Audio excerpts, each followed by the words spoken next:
Box ഓഫീസിൽ പുതിയ ചരിത്രം കുറിച്ചുകൊണ്ട് മുരളി ഗോപിയുടെ തിരക്കഥയിൽ മോഹൻലാലിനെ നായകനാക്കി പൃഥ്വിരാജ് സുകുമാരൻ സംവിധാനം ചെയ്ത എമ്പുരാൻ മുന്നേറുകയാണ്. നിരവധി വിവാദങ്ങൾക്കിടയിലും മാർച്ച് 27 പുറത്തിറങ്ങിയ ചിത്രം ബോക്സ് ഓഫീസിൽ ഇതിനോടകം പല റെക്കോർഡുകളും മറികടന്ന് മുന്നേറുകയാണ്. ഇൻഡസ്ട്രി ഹിറ്റ് എന്ന ലേബൽ കൂടി എമ്പുരാൻ കഴിഞ്ഞ ദിവസം സ്വന്തമാക്കിയിരുന്നു. കഴിഞ്ഞ വർഷം മലയാളത്തിൽ നിന്ന് ഏറ്റവും ഉയർന്ന കളക്ഷൻ സ്വന്തമാക്കിയ ചിത്രമായിരുന്നു മഞ്ഞുമ്മൽ ബോയ്സ്. 241 കോടിയാണ് ചിത്രം നേടിയത്. എന്നാൽ ഈ റെക്കോർഡ് റിലീസ് ചെയ്ത ദിവസങ്ങൾക്കുള്ളിൽ മറികടന്നാണ് എമ്പുരാൻ ഇൻഡസ്ട്രി ഹിറ്റായി മാറിയത്. എമ്പുരാൻ 250 കോടി ആഗോള കളക്ഷൻ നേടിയെന്ന വാർത്തകൾ അണിയറ പ്രവർത്തകർ തന്നെ സ്ഥിരീകരിച്ചിരുന്നു. അതിനിടെയാണ് മറ്റൊരു കാര്യം ശ്രദ്ധേയമാകുന്നത്. ഉണ്ണിമുകുന്ദൻ ചിത്രമായ മാർക്കോയുടെ നോർത്ത് ഇന്ത്യയിലെ റെക്കോർഡ് എമ്പുരാൻ ഇതുവരെ മറികടക്കാനായിട്ടില്ല. ക്യൂബ്സ് എന്റർടൈൻമെന്റ്സിന്റെ ബാനറിൽ ഷെരീഫ് മുഹമ്മദ് നിർമ്മിച്ച് ഹനീഫ് അദ്ദേനി തിരക്കഥ എഴുതി സംവിധാനം ചെയ്ത മാർക്കോ തന്നെയാണ് ഇന്നും മുന്നിൽ. എമ്പുരാന്റെ ആഭ്യന്തര കളക്ഷൻ 100 കോടിയിലേക്ക് അടുക്കുകയാണ്. എന്നാൽ ഹിന്ദിയിൽ ഇപ്പോഴും ഏറ്റവും കൂടുതൽ കളക്ഷൻ നേടിയ മലയാള ചിത്രമെന്ന മാർക്കോയുടെ റെക്കോർഡ് എമ്പുരാന് തകർക്കാനായിട്ടില്ല. 17.5 കോടി നേട്ടവുമായി മാർക്കോയാണ് നോർത്ത് ഇന്ത്യയിൽ എമ്പുരാന് മുന്നിലുള്ളത്. നോർത്ത് ഇന്ത്യയിൽ നിന്ന് എമ്പുരാന് 3 കോടിയിൽ താഴെ കളക്ഷൻ മാത്രമേ നേടാനായിട്ടുള്ളൂ.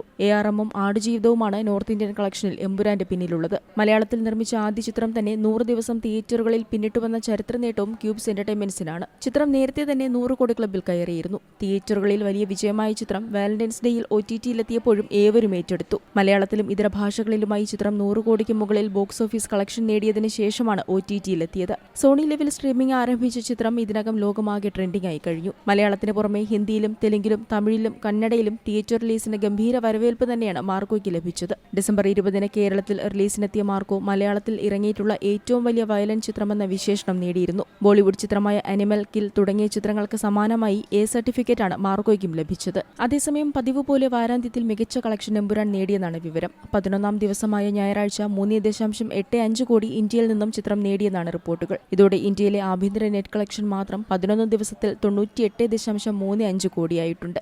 Entertainment desk, Zee Malayalam News. പുതിയ വാർത്തകളും വിശേഷങ്ങളും ഇനി വിരൽ തുമ്പിൽ. എല്ലാ ഡിജിറ്റൽ പ്ലാറ്റ്ഫോമുകളിലും ഇപ്പോൾ സീ മലയാളം ന്യൂസ് ലഭ്യം.